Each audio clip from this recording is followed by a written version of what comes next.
Welcome back to the deep dive. Usually when we sit down to record these, we're looking at a ripple in the pond. Right. Maybe a new gadget, a surprising quarterly earnings report, or, a bit of political intrigue. But Yeah. today, we are looking at a tsunami. That is the only word for it. We aren't looking at a ripple, we're staring at a tidal wave of infrastructure that and it's a big if it actually happens, it changes the fundamental architecture of the global economy. We're talking about a filing that dropped on January 30, 2026. So just a few days ago. Still fresh? It's a dry government document submitted to the Federal Communications Commission, the FCC, with the contents. It's effectively a proposal to wrap the planet Earth in a second skin of silicon. It is a document that historians might look back on as like the Industrial Revolution 2.0 moment. Yeah. Or if you talk to some of the critics we've reviewed, it's a tipping point into absolute orbital madness. Let's get the headline number out of the way immediately so you, the listener, understand the scale we are dealing with. SpaceX has filed a request to launch a constellation of up to 1 million satellites. 1 million. I can't even. 1 million. I had to read that number 3 times. I took off my glasses, cleaned them, put them back on, and read it again. I was sure it was a typo. I thought it was a typo. My first thought was, okay, surely they mean 1,000. Maybe 10,000, which would still be huge. Exactly. No, to put that into perspective for our listeners who follow the tech sector, think about Starlink as it exists today. It's already the largest satellite constellation in human history. It has completely changed the game for rural internet access. A massive achievement on its own. A massive achievement. That system is roughly, 9,600 to 10,000 satellites right now? Around there, yeah. This new proposal, it is 100 times larger than the current system. 100 times. It's not just an upgrade. It's a completely different species of project. Yeah. And here's the twist, and this is why we're doing a deep dive today. These aren't just for internet. No. Starlink is for checking your email in a cabin in the woods. This filing explicitly describes something different. They're calling them orbital data centers. Correct. This is the pivot. This is the key takeaway for anyone looking at the long-term investment horizon. This isn't telecommunications anymore. This is heavy industry. The mission, stated right there in the filing, is to create an off-world computing infrastructure to power the explosive, the insatiable demand for artificial intelligence. They're building a dedicated orbital cloud. A cloud in the most literal sense. So the mission for today is to connect some very large, very expensive dots. We are looking at what we're calling a trillion-dollar AI flywheel. And for our listeners who look at the markets, who look at long-term value, this involves 3 separate companies. SpaceX, obviously, but also Tesla and xAI. It's a conglomerate in all but name. We need to unpack how Elon Musk intends to bypass the limitations of Earth's energy grid, which is a massive bottleneck for growth right now, to achieve what the filing literally calls a Kardashev Type 2 civilization status. Kardashev Type 2. I saw that in the notes, and I felt like I needed a physics degree. It sounds like something out of science fiction, doesn't it? It really does. But it's actually an economic concept as much as a physics one. Yeah. Think of it like a ladder. A Type I civilization uses all the energy available on its planet. All the solar, wind, geothermal. Everything. And we aren't even there yet. Not even close. A Type 2 civilization harnesses the full energy output of its host star, the sun. A Dyson sphere, that kind of... Exactly. So this filing is basically a capital expenditure plan to move us up that ladder, to start capturing solar energy where it's most abundant and unfiltered in space. Okay, so we are going to connect this grand vision to a $16.5 billion chip deal Tesla just signed. We're going to talk about rumors of a corporate mega merger and a futuristic economic concept called universal high income. Universal high income, not basic income, a very important distinction for anyone thinking about legacy and the future economy. It's a huge distinction. Okay. So let's start with the immediate news. Section 1, the orbital data center concept. Why go to space? I mean, I know real estate in Silicon Valley is pricey, and I know Northern Virginia is crowded with data centers, but space seems like an incredibly difficult, incredibly expensive place to do business. Why not just build another data center in Nevada? It comes down to the classic investment problem, bottlenecks. The AI industry is currently being choked by 2 massive physical constraints on Earth, energy and cooling. We hear about the energy demand a lot. Yeah. It's becoming a major talking point in utility earnings calls even. It's the elephant in the room. The numbers are just staggering. The sources we analyzed project that global electricity demand for data centers is going to reach between 1,200 and 1,700 terawatt hours by 2035. Okay, contextualize that for me. Is that a lot? It is a phenomenal amount of energy. That's roughly 4% of total projected global electricity consumption. It's more than the entire energy consumption of India or Japan today, just for data centers. Wow. And the problem is, Earth's grids are old. They're brittle. We talk about infrastructure plays in the market. Well, the grid is the ultimate crumbling infrastructure. Building new power plants, nuclear, gas, even massive solar farms, it takes years of permitting, bureaucracy, and construction, decades sometimes. The utility death spiral, as some call it. You have this exponential demand spiking, but your supply is stuck in regulatory hell. It's linear at best. Precisely. The demand for AI compute is on an exponential curve, but our ability to lay copper wire is growing linearly. The math just doesn't work long term. And then you have the second bottleneck, which is maybe even harder to solve on Earth, cooling. Right. I was reading that terrestrial data centers use billions of gallons of water. They do. They're incredibly thirsty. When you run a high-performance chip, it gets hot, extremely hot. On Earth, the cheapest and most effective way to cool thousands of them packed together is with water. You evaporate water to carry the heat away. But water is becoming a scarce and politically charged resource. Hugely. You are seeing massive NMB, not in my backyard pushback. Communities in Arizona, in Spain, in Ireland are literally protesting and saying, no, you cannot build a data center here because it will drink our reservoir dry. And they're not wrong. So you have an energy ceiling, and you have a regulatory and environmental wall. Exactly. So the argument SpaceX is making to the FCC is Earth is full, the grid is tapped out, the neighbors are complaining, it's a bad business environment for exponential growth. So they look up. And they find a solution in space physics. Space physics offers two massive competitive advantages that you just cannot replicate on Earth at any price. First, solar power. Because the sun never sets in orbit. If you launch into what's called a sun-synchronous orbit, you can position the satellite so it essentially rides the terminator line, the line between day and night on Earth. For the satellite, the sun is always on the horizon. It's always getting power. It's always getting power. There's no night, there are no clouds, there's no atmospheric dust or interference. You have continuous, unfiltered access to the most powerful energy source in the solar system. It is the ultimate blue chip energy source. It never turns off. It's pure baseload power with zero fuel costs. That solves the power bill. Yeah. That's a huge operational expenditure gone. Yeah. But what about the cooling? Because I remember from physics class that space is a vacuum. A vacuum is like a thermos, right? It's an insulator, keeps heat in. If I pour hot coffee in a thermos, it stays hot. How do you cool a supercomputer inside a giant thermos? This is where the engineering gets fascinating, and to be fair, quite risky. This is one of the big technical challenges. SpaceX argues they can use radiative cooling. Radiative cooling, explain that. Okay, so on Earth, we mostly use convection.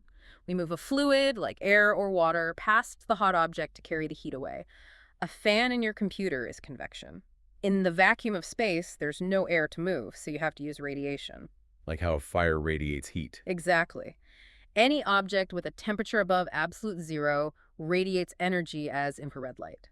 Because deep space is incredibly cold, just at a few degrees above absolute zero, if you have very large radiator panels, almost like wings, you can just passively radiate all that waste heat into the void. It just flows away from the satellite. So no water bill, Yeah. no electric fans, which themselves consume power, just physics. That's the economic pitch. They want to turn a huge liability and cost center heat into a non-issue by just leveraging the natural environment of space. It fundamentally changes the cost structure of running a data center. Let's look at the architecture of this constellation then. How does it actually work? Is it just a million floating servers? It's a mesh network, a distributed supercomputer. The filing says the satellites will operate in various orbital shells between 500 kilometers and 2,000 kilometers altitude. But the key technology, the thing that makes it all work as one cohesive brain, is the use of optical links. Lasers. Lasers in space. Sounds like sci-fi, but this is a real technology they're already using on Starlink, right? They are. It's critical for latency. Light travels faster in a vacuum than it does in a glass fiber optic cable on the ground, about 30–40% faster. So for high-frequency trading or real-time AI inference, that's a huge advantage.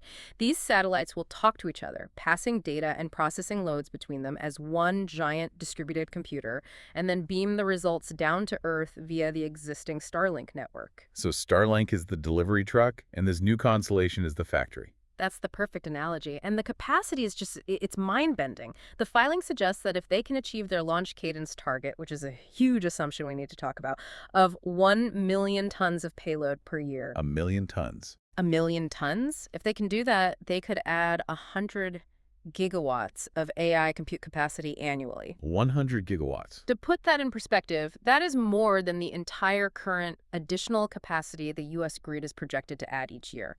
And this would be dedicated solely to intelligence. It's an industrial revolution in the sky. Yeah. But industry needs machinery. It needs the picks and shovels. And in the AI gold rush, the pick and shovel is the microchip. Right. It's the most valuable tool in the world right now. And you can't just keep buying NVIDIA H100s or B200s forever, can you? I mean, NVIDIA is a fantastic company, a market darling, but their margins are enormous. If you're Musk and you're building 1 million data centers, do you want to pay that markup 1 million times? You absolutely do not. And this brings us to section 2, the hardware. This is where Tesla comes into the picture and where the story gets really interesting from a vertical integration perspective. Tesla, the car company. Right. Well, investors have been debating for years.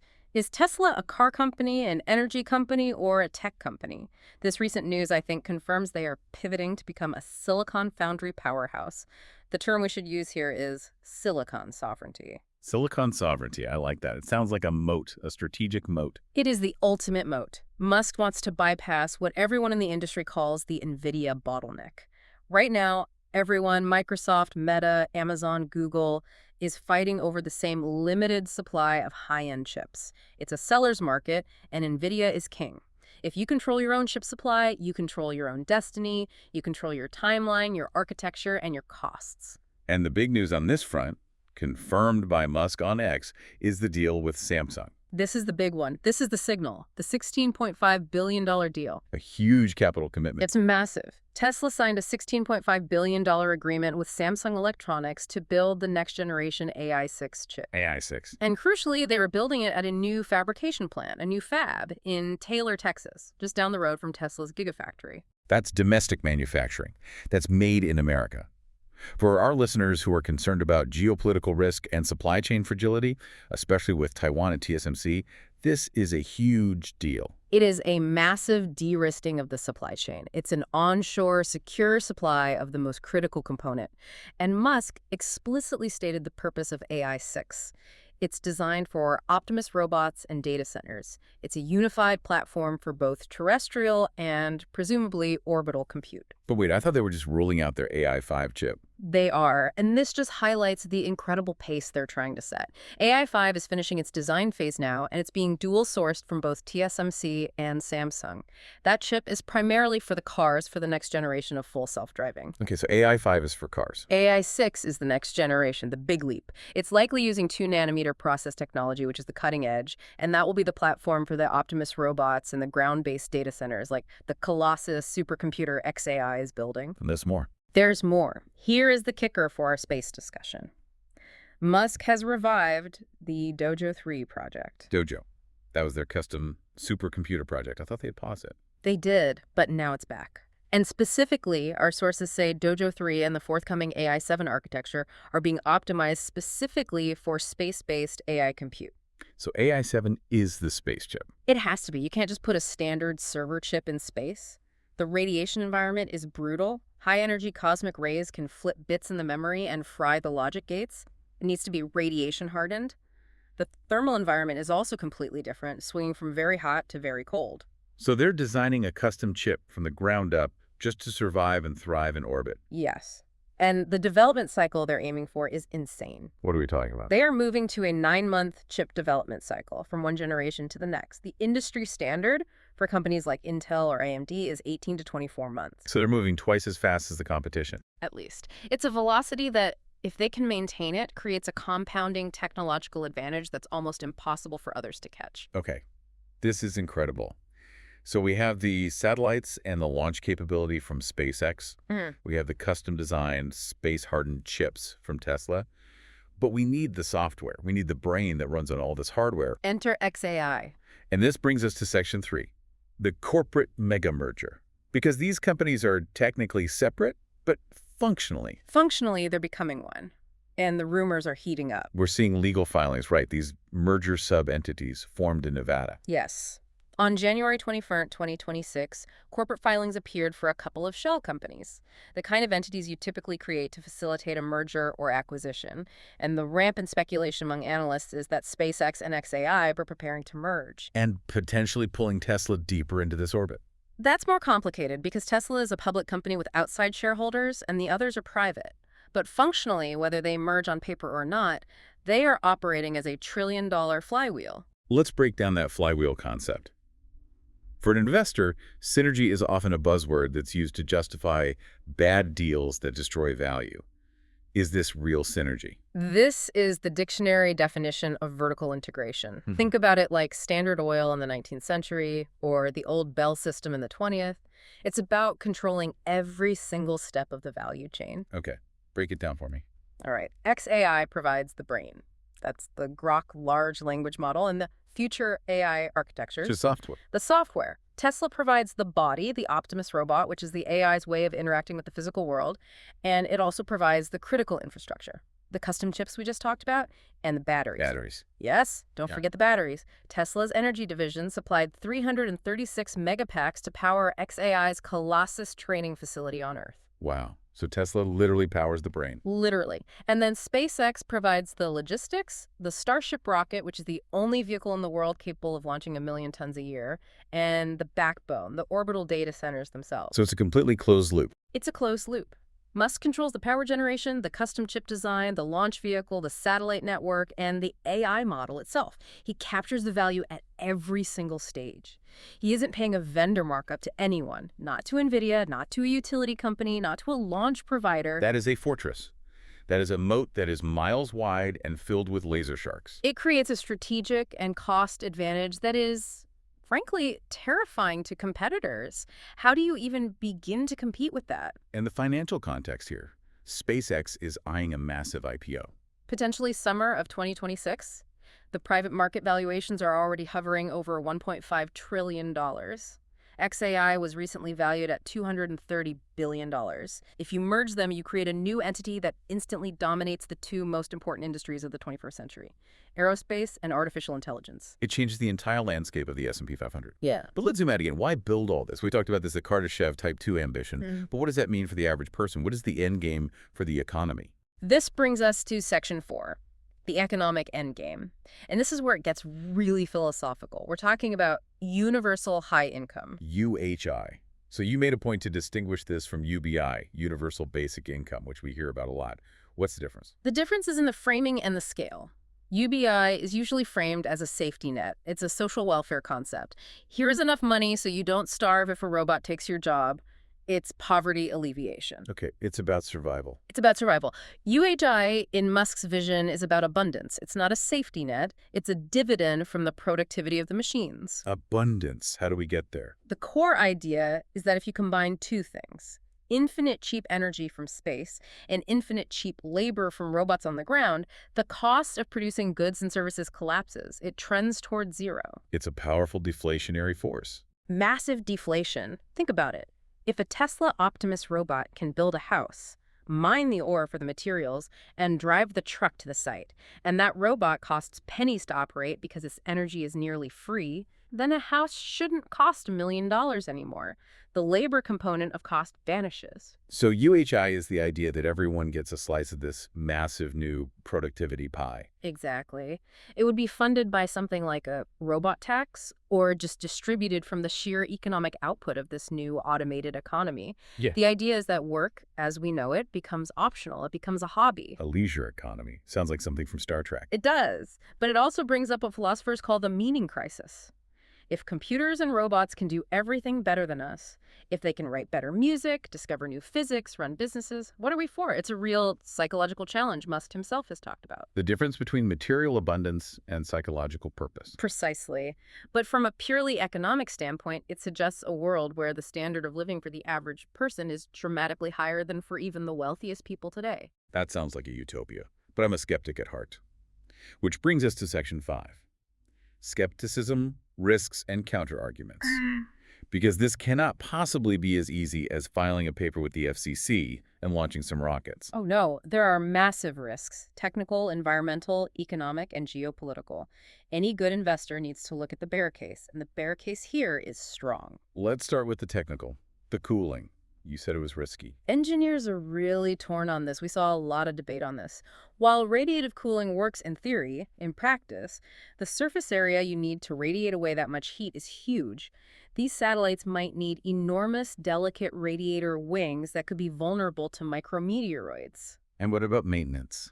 There is no maintenance. You can't send a repairman to low Earth orbit to swap out a faulty GPU. If a chip breaks after 4 or 5 years, that's it. It's trash. So the entire satellite just becomes a piece of space junk. A very expensive piece of space junk. Which brings us directly to the environmental risk. Astronomers are, to put it mildly, furious. We're talking about the Kessler syndrome. The Kessler syndrome. It's the nightmare scenario for the space industry. The idea is that if the density of objects in orbit becomes high enough, a single collision can create a cascade. 2 satellites collide, they create a cloud of shrapnel. That shrapnel then hits other satellites, creating more shrapnel. A chain reaction. A chain reaction that could, in a worst-case scenario, turn low Earth orbit into an impassable shrapnel field for centuries. We could literally trap ourselves on Earth. And 1 million new satellites would dramatically increase that risk. It would increase the density by an order of magnitude. It's a huge concern. And then you have radio astronomy, which could be blinded by the electromagnetic interference from all these computing devices. Okay, so massive technical and environmental hurdles. What about the economic reality check? We talked about UHI making everything cheap. But there's a catch, isn't there? There's a huge catch. Yeah. Scarcity. Real scarcity. Real scarcity. You can print robots. Yeah. You can build infinite digital worlds. You cannot print land. You cannot rent beachfront property in Malibu. You cannot print an original Picasso. So if everyone has universal high income, a flood of new money, what happens to the price of those scarce assets? It skyrockets. We could see hyperinflation in hard assets, the things they aren't making any more of. So the divide between the rich and the poor might just shift. It might not be about who has a car anymore, but who owns land. That is a key insight for our listeners thinking about their long-term portfolios. Hard assets, real estate, gold, fine art, collectibles, they might be the only hedge against this wave of digital abundance. It's the monopoly board theory of economics. When the cash is flooding the system, you don't hold the cash, you buy Park Place and Boardwalk. And finally, let's talk about the regulatory wars. This is going to be a dogfight. Competitors like Amazon with Project Kuiper and entire nations like China with their own space cloud ambitions are not going to just sit back and let Musk claim ownership of low Earth orbit. It's a space grab. Land grab in the sky. It is. Expect years, if not decades, of legal challenges, international treaty disputes, and geopolitical maneuvering. This FCC filing is the first shot in a very long war for control of the space above our heads. So, to summarize, we have covered the satellites, the chips, the potential merger, the utopian economic vision, and the very real, very serious risks. It's a lot. It's the biggest bet in corporate history. It's a bet on a completely different kind of future. As we wrap up, I want to leave the listener with that final provocative thought we discussed. Yeah. The Tuesday morning question. Right. If Musk is right, and that is a massive, massive if, but if he pulls this off, and in 20 years we have universal high income and robots do all the meaningful work, what do you do with your Tuesday morning? That is the ultimate question, isn't it? When work is no longer a necessity, what gives life meaning? Do we become a planet of artists and philosophers and explorers? Or do we just get lost in the simulation, in entertainment? I hope we choose exploration, but history is a mixed bag on that front. It is indeed. Thanks for taking this deep dive with us. It's a brave and very strange new world up there. Always a pleasure. A lot to think about. We'll see you on the next one.